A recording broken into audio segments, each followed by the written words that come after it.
E se de repente o mundo como você conhece desaparecesse e tudo que restasse fosse um tabuleiro mortal, onde cada jogo pode ser sua última chance? É isso que Alice in Borderland nos apresenta. Uma Tóquio vazia, distópica e transformada em palco de sobrevivência. Hoje vamos revisitar a primeira e a segunda temporada, explorando os pontos altos, a evolução dos personagens e o que podemos esperar para o futuro da série. Olá pessoal, sou eu de novo e bem-vindos para mais um vídeo. Hoje vamos revisitar Alice in Borderland, uma série japonesa de 2020, super interessante, que aborda o tema de Battle Royale. Eu não sei vocês, mas eu adoro esse tipo de tema que aborda Battle Royales, né? E Alice é um dos melhores que eu já vi. Ele é muito bem feito, muito bem construído, o universo é muito diverso, ele tem um design de produção muito foda. E hoje a gente vai revisitar esse universo tão magnífico e tão interessante que os criadores de Alice conseguiram montar para esse enredo, para essa série, que aborda esse tema que eu tanto gosto. E detalhe, tem temporada nova vindo por aí, né? E por isso que eu decidi dar uma pincelada na primeira e na segunda temporada, pra gente relembrar essa série e acompanhar essa terceira e muito provavelmente última temporada que tá saindo do forno aí. Então, se segurem na ponta da cadeira, porque vamos revisitar Alice in Borderland.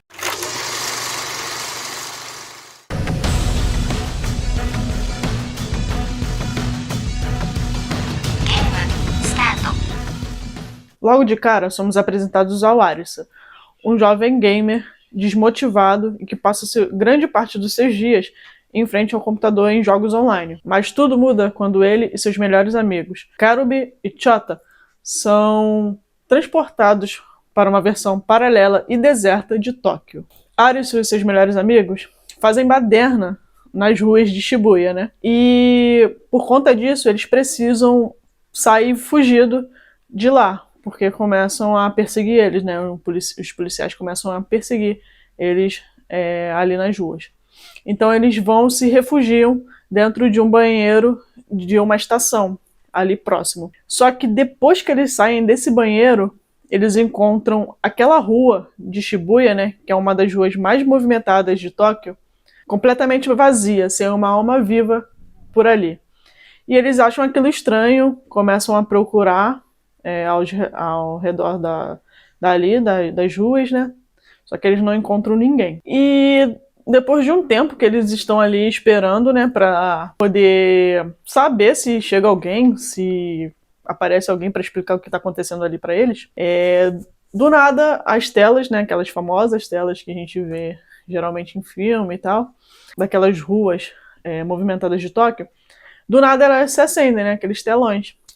E naquele telão eles mostram um local para eles irem, né? Indicam um local para eles irem. E ao chegar nesse local que aquela tela estava indicando, eles encontram uns celulares antigos que eles não conseguem acessar.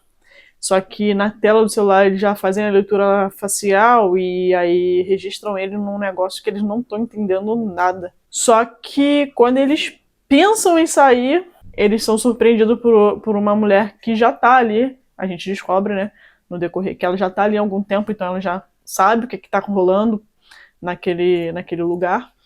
E ela quem diz para eles que eles precisam jogar aquele jogo, e não é opcional. Eles precisam jogar o jogo, porque se eles não jogarem o jogo, eles vão morrer. E ela diz que eles não podem sair dali, eles só saem dali se eles conseguirem completar aquele jogo. E como eu falei, não é opcional, porque eles precisam jogar os jogos. Isso vai dando meio que dias de vida naquele universo para eles, né? Conforme eles forem jogando, cada jogo tem um número ali que equivale ao visto deles, né? Se eles jogarem um jogo que é de uma carta número 4, eles têm 4 dias de vida ainda ali de visto, né? Que eles ganham, caso eles completem. Então ainda tem isso, eles não podem deixar de jogar os jogos, porque se o visto vencer, vence raio laser e lascou para eles. E já dizendo sobre esse visto, essas cartas que vão aparecendo ao longo do jogo, né? Os números, eles quantificam também o nível de dificuldade daquele jogo, né? Cada número quantifica o número de dificuldade. E os naipes, eles representam a habilidade que aquele jogo vai exigir do jogador. O naipe de ouro, por exemplo, é uma habilidade de inteligência. O de copas é uma habilidade de psicológica e um jogo que vai mexer com o emocional do jogador. Paus é um jogo de sorte, né? E o naipe de espada é um jogo de força física, né? Ele vai exigir mais uma habilidade física dos jogadores. E é logo de cara que a gente percebe que esses jogos vão exigir muito dos amigos. Que ali é tudo sobre sobrevivência e que nada vai ser fácil ao longo da série. E o peso da perda chega muito rápido para o nosso protagonista, porque em um jogo totalmente covarde, onde os sentimentos são testados, ele perde seus melhores amigos. Isso é um divisor de águas, porque ele se vê sozinho, com um sentimento de culpa muito grande por ter sobrevivido ao jogo, em detrimento da morte dos amigos, né, dos melhores amigos dele. Então ele fica totalmente destruído e sem chão. Confesso que quando essa morte aconteceu, eu fiquei muito chateada, porque a química deles era e é muito, muito, muito, muito, muito, muito grande. Então, quando essa morte vem muito cedo, ela pega a gente totalmente de surpresa e faz com que a gente tenha um anticlímax muito grande. Embora essa perda não faça com que a qualidade da série caia. Ela mantém a qualidade ali bem em cima, mesmo com esse baque tão repentino e tão cedo. Embora a gente espere, né? É uma série que vai haver mortes, não tem jeito. Só que mesmo assim foi um baque na primeira vez que eu vi muito grande. Eu fiquei, caraca, como que eles vão fazer? Porque isso aqui era muito bom. Mas eles não perdem a qualidade de modo algum, eles continuam com a qualidade lá em cima da série. Tanto é que quando os personagens, né, os outros personagens que vão aparecendo ao longo da série vão surgindo, a gente não sente tanto a falta. Porque, como eu falei, embora ele tivesse muita química com eles, os outros que vão aparecendo, eles vão suprindo esse buraco que esses dois amigos que são muito bons deixam. Então, os outros que aparecem são tão bons quanto. E por conta disso, eu acho que a gente acaba não sentindo tanto.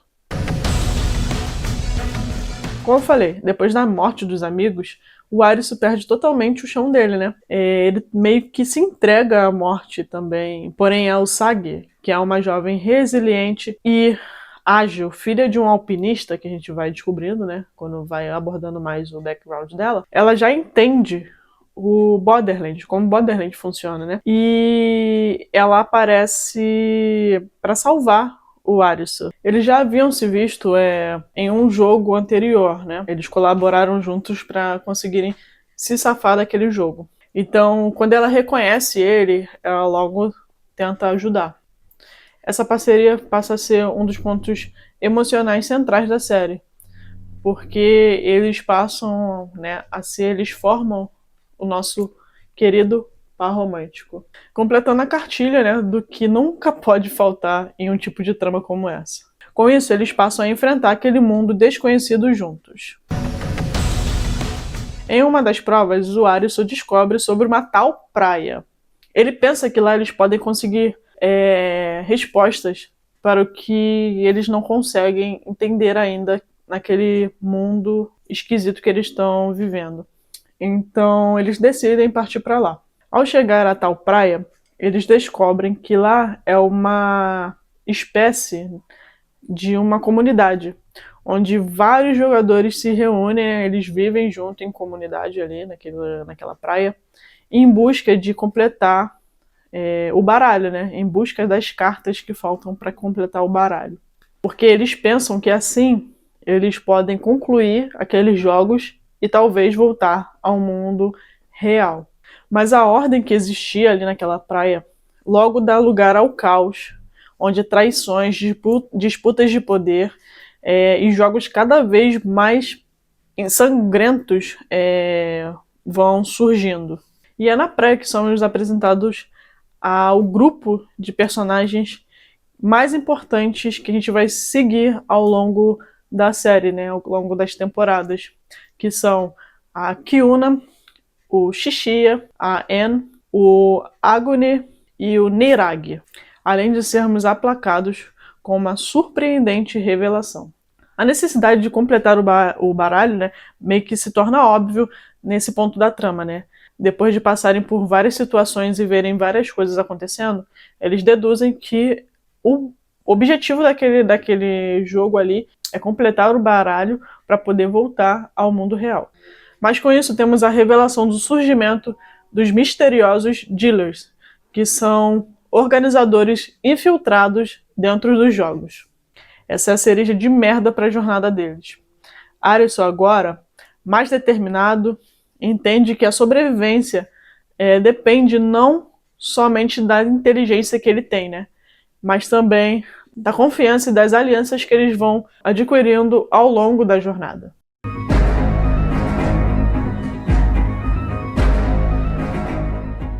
Com um início super eletrizante, a segunda temporada já chega com o dedo do cu e gritaria, gente. Logo de cara, os jogadores descobrem que os jogos não são mais marcados pelas cartas numéricas. Agora entra as misteriosas cartas figuradas, os valetes, as damas e os reis.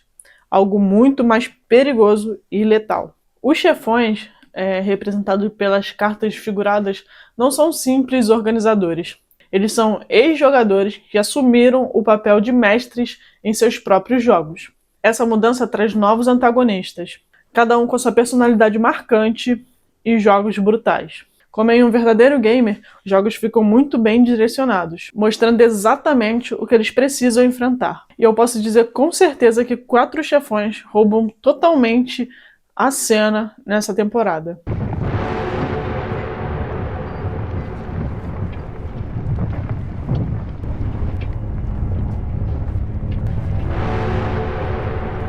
Talvez esse seja o mais intenso da temporada.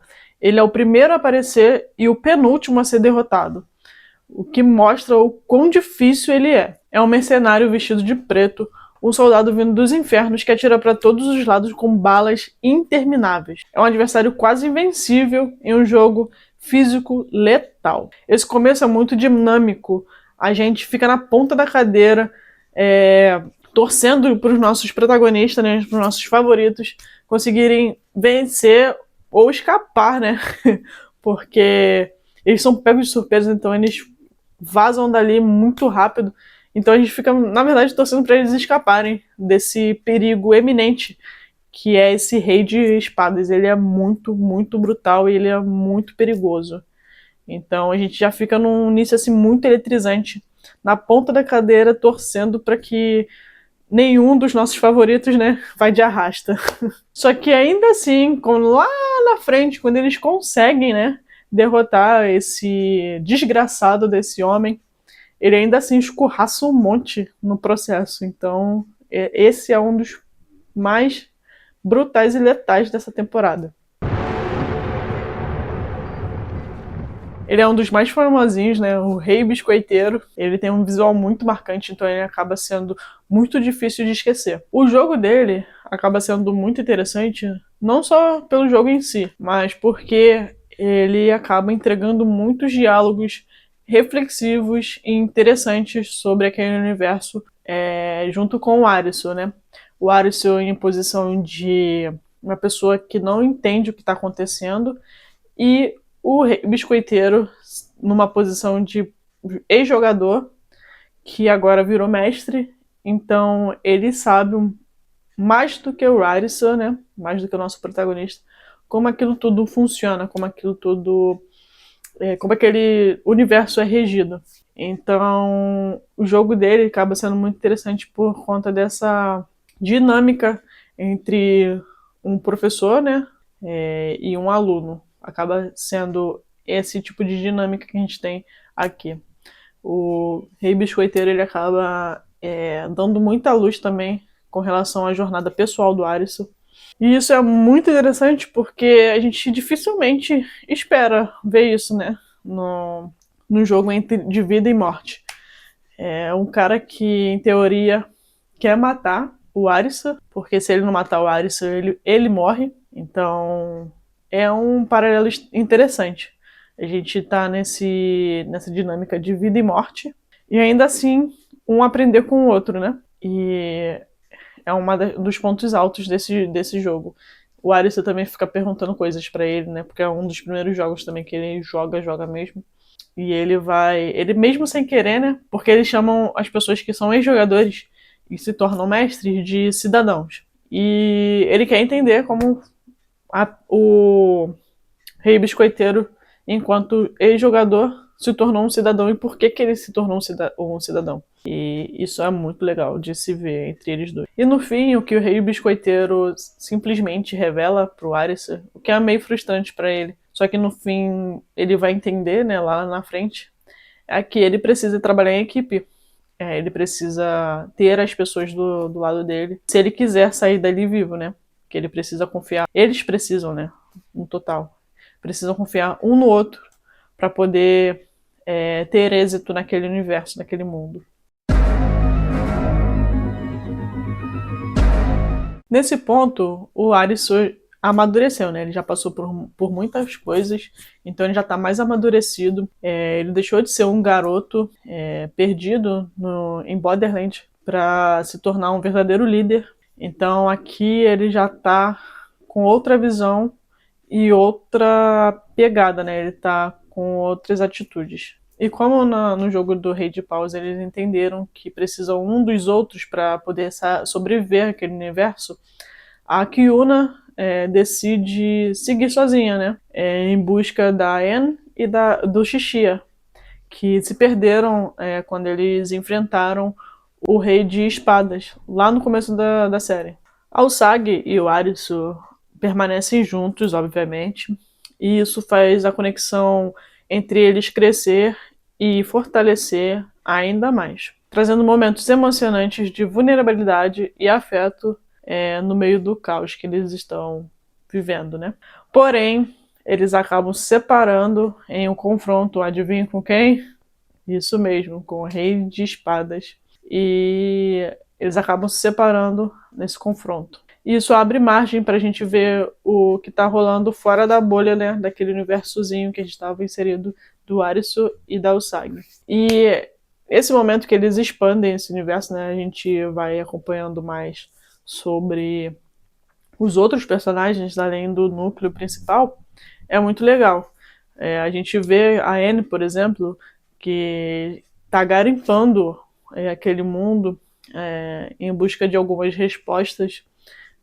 O Agony acaba adotando uma garota como parceira. E o Xixia, ele joga uns jogos bem complicados. Bem complicados mesmo, tadinho. Acho que é o que mais sofre. Inclusive, o jogo do Xixi é muito interessante. Aquele jogo que ele usa um colar, né? Que é para ver o naipe de cada jogador aqui nas costas. Que é um jogo do Valete. Ele aborda a confiança, né? Entre as pessoas. Ele também joga o outro que é com Rei de Ouros.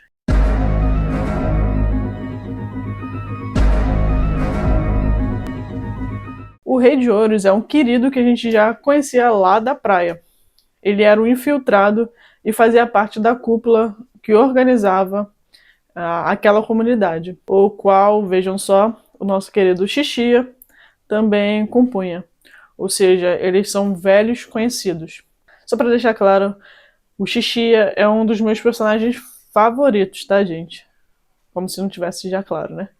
Eu amo esse personagem, ele é muito inteligente, muito astuto e ele tem um visual muito, muito, muito, muito marcante também. Muitos personagens nessa série têm um visual muito marcante. Você bate o olho e você já sabe de onde vem. Eu acho que isso é muito interessante. É o que faz com que a gente tenha mais apelo nessa série, porque é difícil de você esquecer. Quando você bate o olho em uma coisa, sempre obras assim, né? Que você bate o olho e lembra dela, são aquelas que perduram, né? Mas voltando. O interessante nesse jogo do Rei de Ouros é que a gente descobre que cada mestre monta o seu jogo a partir da visão que ele tinha do mundo dito real. Ou seja, ele cria a partir da perspectiva e vivência que ele tinha anterior àquilo. E o nosso Rei de Ouros não teve uma vivência tão boa no mundo real. Então ele baseia seu jogo na precificação da vida. E a gente descobre isso junto com o nosso Xixia, que vai lendo a personalidade dele enquanto eles vão jogando aquele jogo juntos. Isso é muito interessante porque acaba se tornando um embate entre duas mentes brilhantes. E mesmo que o nosso Xixia não tenha chances contra ele naquele jogo, ele consegue fazê-lo enxergar além da visão enraizada que ele tinha anteriormente. E de quebra a gente descobre um pouco mais sobre o background desse personagem bem interessante e bem marcante que é o meu Xixia. E o Rei de Ouros. E antes de chegar no último chefão, ou melhor dizendo, chefona, não esqueçam de se inscrever no canal, deixar o seu like para engajar e ajudar o vídeo, para que eu possa trazer mais vídeos como esse. Se inscrevam, dê um curtir aí e vamos embora para a última chefona.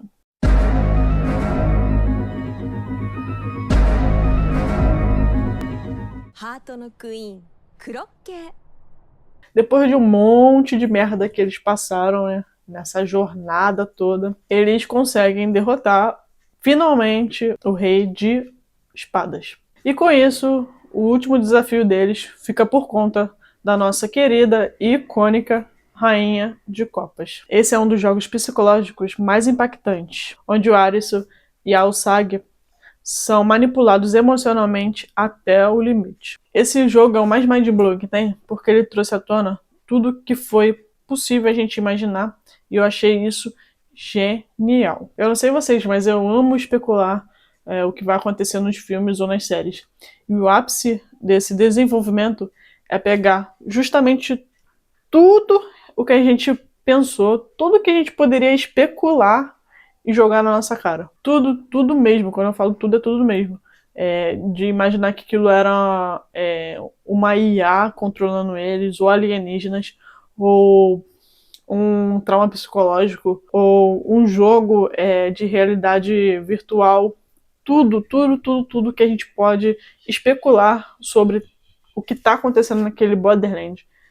Ela joga na nossa cara, dizendo, pode ter acontecido isso, ou pode ter acontecido aquilo, ou pode ter acontecido isso aqui, ou aquilo outro. E, cara, você acaba num ponto, numa rua assim, sem saída, né? Você não sabe o que esperar do pós. Porque, porra, ela falou simplesmente tudo o que pode ter rolado. Então, o que aconteceu, de fato? Entende? E isso é muito genial mesmo. Todas as possibilidades possíveis e imagináveis são colocadas em xeque. É absurdo isso. E o mais absurdo é porque nada se confirma no fim das contas. O que abre margem pra, mas o que diabos realmente aconteceu? Esse mundo, será que ele é real ou será que ele é ilusório mesmo? Mesmo quando o baralho é completado, surge a pergunta: o que vem depois? A revelação final traz mais mistério do que respostas, né? E com a introdução do Coringa, uma carta que nunca havia sido mencionada antes na série, promete ser central na próxima temporada. Então é impossível a gente não criar várias teorias do que pode vir por aí. Ou não, né? Já que a Rainha de Copas já fez isso pra gente. Mas o que a gente quer com certeza nessa última temporada é resposta sobre como e por que aquele mundo existe, O que rolou nesse meio tempo entre o Arisu e a Usagi, né? Já que que a gente já viu, né, no trailer que eles estão muito próximos, provavelmente são casados agora, né? Então a gente quer saber como que isso se deu. Novos personagens e possivelmente a volta dos nossos queridos, né? Porque, por favor, né? Eu quero meu Xixia, eu quero minha Kiuna, eu quero a Anne. Eu quero eles de volta, pelo amor de Deus, Netflix. Alice in Borderland é muito mais do que um jogo de sobrevivência. É um espelho das nossas escolhas, das conexões humanas e da vontade de seguir em frente, mesmo quando tudo parece perdido. Com o Coringa surgindo no horizonte, a expectativa é de que a próxima temporada revele finalmente o segredo desse mundo desconhecido. E quem sabe nos mostre que o maior jogo sempre foi sobre viver de verdade. E aí, estão prontos para jogar mais uma vez? Temporada nova vindo por aí, hein? Saindo do forninho. Eu tenho grandes expectativas para essa nova temporada e eu espero que as nossas perguntas sejam, né, finalmente sanadas. Até a próxima temporada, galera. Fui!